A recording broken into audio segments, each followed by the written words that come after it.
del carnaval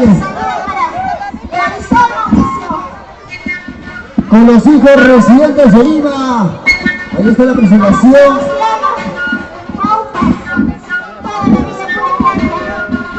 Y enseguida se va preparando la Violita y Amapolita que se cancha. Santiago Castillo, mi esposa.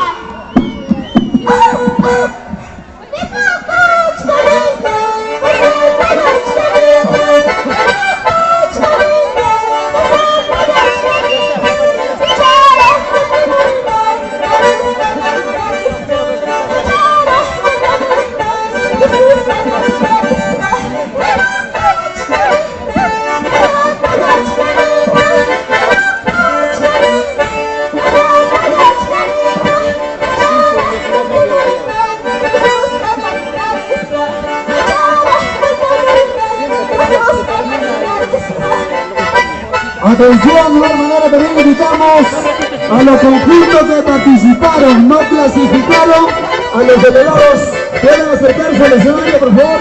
Tenemos estímulos para cada uno de ellos.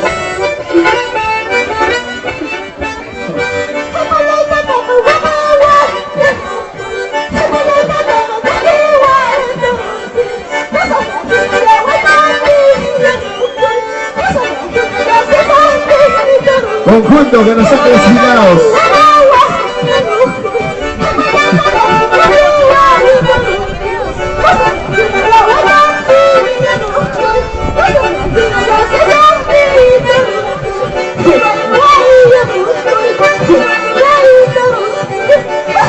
Nuestro señor alcalde en estos instantes entrega el estímulo. Por su brillante participación entrega el estímulo a los hijos residentes en Lima. A Craquia presente, señoras y señores. De esta manera culminando su presentación.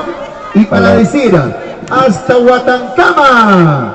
Bueno, muchísimas gracias por su brillante participación a los hijos residentes en la capital Lima. Así es, de esta manera realzando nuestro carnaval aguaychano, nuestro carnaval Tipaqui 2023. De esta manera, damas y caballeros, estamos desarrollando la 23ª Festival del Carnaval Tipaqui